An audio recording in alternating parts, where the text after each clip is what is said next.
ای تو اون روحه فرشته. بنده راضی به زحمتتون نبودم. اختیار دارید حاج آقا، چه زحمتی؟ شما بیشتر از اینو گران ما حق دارید. صدا دارم، خدا عوضتون. عزیز برادر دارید ورود ممنوع میرید. ورود ممنوع چی حاج آقا؟ اینجا خط ویژه است. خب منم مسافر ویژه دارم دیگه. الو جانم اومدم.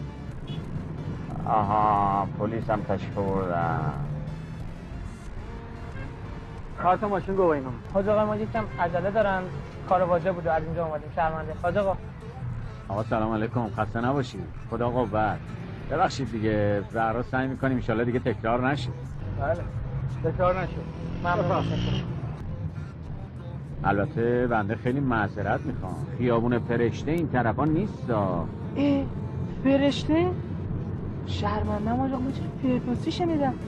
ببخشید من دیگه دیرم شده، بعد اینجا بپیچم. شرمندم، خیلی عذر میخوام. خب حالا اشکالی نداره. شما شنیدید که دستم بگرفت و پا به پا برد مادر.